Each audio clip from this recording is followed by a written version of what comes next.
Hello everyone, I am Lakshmi Sharma. आज हम भारतीय संविधान के विषय में पढ़ेंगे। अब आज का हमारा टॉपिक है भारतीय संविधान। भारतीय संविधान के विकास का संक्षिप्त इतिहास। देखिए कैसे शुरू हुआ था हमारा भारतीय संविधान 1757 की प्लासी की लड़ाई और 1764 के बक्सर के युद्ध को अंग्रेजों द्वारा जीत लिए जाने के बाद बंगाल पर ब्रिटिश ईस्ट इंडिया कंपनी ने शासन का शिकंजा कसा। इसी शासन को अपने अनुकूल बनाए रखने के लिए अंग्रेजों ने समय समय पर कई एक्ट पारित किए, जो भारतीय संविधान के विकास की सीढ़ियां बनी। वे निम्न है। देखिए, जब 1757 ईस्वी की प्लासी की लड़ाई हुई और जो 1764 के बक्सर का युद्ध हुआ, उसमें अंग्रेज जीत गए। ठीक है, उनके जीतने के बाद बंगाल पर ब्रिटिश ईस्ट इंडिया कंपनी ने अपना शासन का शिकंजा कसा। ठीक है, इसी शासन को अपने अनुकूल बनाए रखने के लिए उन्होंने कुछ एक्ट पारित किए, जो भारतीय संविधान के विकास की सीढ़ियां बनी, यानी कि उन्हीं के बेस पर हमारे जो संविधान की तैयारियां शुरू हो गई कि कैसे बनेगा। ठीक है, देखिए नेक्स्ट है 1773 ईस्वी का रेगुलेटिंग एक्ट। 1773 ईस्वी का रेगुलेटिंग एक्ट क्या था? इस अधिनियम का अत्यधिक संवैधानिक महत्व है। इसका जो रेगुलेटिंग एक्ट है 1773 ईस्वी का, वो इस अधिनियम का अत्यधिक संवैधानिक महत्व है। जैसे नंबर 1 पॉइंट है हमारा, भारत में ईस्ट इंडिया कंपनी के कार्यों को नियमित और नियंत्रित करने की दिशा में ब्रिटिश सरकार द्वारा उठाया गया यह पहला कदम था। जो भारतीय ईस्ट इंडिया कंपनी थी, उनके कार्यों को नियमित और नियंत्रित करने की दिशा में ब्रिटिश सरकार द्वारा उठाया गया यह पहला कदम था। अर्थात कंपनी के शासन पर संसदीय नियंत्रण स्थापित किया गया। इसके द्वारा पहली बार कंपनी के प्रशासनिक और राजनीतिक कार्यों को मान्यता मिली थी। क्या है? इसके द्वारा पहली बार कंपनी के प्रशासनिक और राजनीतिक कार्यों को मान्यता मिली थी। किसके बाद? 1773 ईस्वी का रेगुलेटिंग एक्ट। इसके द्वारा केंद्रीय प्रशासन की नींव रखी गई थी। इसके द्वारा जो केंद्रीय प्रशासन है उसकी नींव रखी गई थी। और इसकी विशेषताएं हैं, इस अधिनियम द्वारा बंगाल के गवर्नर को बंगाल का गवर्नर जनरल पद नाम दिया गया। ठीक है, जो ये हमारा अधिनियम था, उसके द्वारा बंगाल के गवर्नर को, जो बंगाल का गवर्नर था, उसको बंगाल का गवर्नर जनरल पद का नाम दिया गया तथा मुंबई एवं मद्रास, जो मुंबई और मद्रास के गवर्नर को इसके अधीन किया गया था। जो हमारा ये बंगाल का गवर्नर था, उसके अधीन मुंबई और मद्रास के गवर्नर किए गए। इस एक्ट के तहत बनने वाले प्रथम governor general lord Warren Hasting थे। लॉर्ड वारेन हेस्टिंग थे। ठीक है, तो सबसे पहले इस अधिनियम के बाद सबसे पहले कौन से थे? General lord Warren Hasting. इस एक्ट के अंतर्गत कलकत्ता प्रेसिडेंस में एक ऐसी सरकार स्थापित की गई जिसमें गवर्नर जनरल और उसकी परिषद के 4 सदस्य थे। कितने सदस्य थे? 4 सदस्य थे,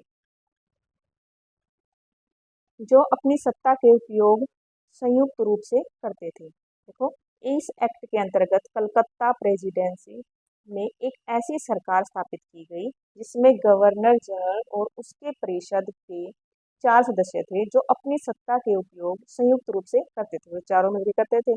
इस अधिनियम के अंतर्गत कलकत्ता में 1774 ईस्वी में एक उच्चतम न्यायालय की स्थापना की। इस एक उच्चतम न्यायालय की स्थापना की गई, जिसमें मुख्य न्यायाधीश और 3 अन्य न्यायाधीश थे। टोटल कितने थे? 4। एक मुख्य न्यायाधीश और 3 अन्य न्यायाधीश थे। इसके प्रथम मुख्य न्यायाधीश सर एलिजा इम्पे थे। सर एलिजा इम्पे थे। अन्य 3 न्यायाधीश चैम्बर्स, लिमेस्टर, हाइड थे। इसके तहत कंपनी के कर्मचारियों को निजी व्यापार करने और भारतीय लोगों से उपहार व रिश्वत लेना प्रतिबंधित कर दिया गया था। ठीक है, क्या किया था? इसके तहत कंपनी के कर्मचारियों को निजी व्यापार करने और भारतीय लोगों से उपहार व रिश्वत लेना प्रतिबंधित कर दिया गया था इस अधिनियम के तहत। इस अधिनियम के द्वारा ब्रिटिश सरकार को बोर्ड ऑफ डायरेक्टर्स के माध्यम से कंपनी पर नियंत्रण सशक्त हो गया। क्या हुआ? इसके बाद इस अधिनियम के द्वारा ब्रिटिश सरकार को बोर्ड ऑफ डायरेक्टर्स के माध्यम से कंपनी पर नियंत्रण सशक्त हो गया। इसे भारत में इसके राजस्व, नागरिक और सैन्य मामलों की जानकारी ब्रिटिश सरकार को देना आवश्यक कर दिया गया। अब नेक्स्ट ये था हमारा रेगुलेटिंग एक्ट। अब नेक्स्ट एक्ट है हमारा act of settlement. Act of settlement 1781। जो 1781 में एक्ट आया था उसका नाम क्या है? Settlement, act of settlement. इसमें क्या था? रेगुलेटिंग एक्ट की कंपनियों को दूर करने के लिए इस एक्ट का प्रावधान किया गया था। क्या किया गया था? रेगुलेटिंग एक्ट की कंपनियों को जो रेगुलेटिंग एक्ट की कमियों को दूर करने के लिए इस एक्ट का प्रावधान लिया गया था। यानी कि जो रेगुलेटिंग एक्ट के अंदर जो कमियां थी उनको की वजह से इस एक्ट को बनाया गया था। ठीक है। इस एक्ट के अनुसार कलकत्ता की सरकार को बंगाल, बिहार, उड़ीसा के लिए भी विधि बनाने का प्राधिकार प्रदान किया गया। क्या किया गया? इसके अनुसार कलकत्ता की सरकार को जो बंगाल, बिहार और उड़ीसा के लिए भी विधि यानी कि कानून बनाने का अधिकार प्रदान किया गया। अब है नेक्स्ट है 1784 ईस्वी का पिट्स इंडिया एक्ट।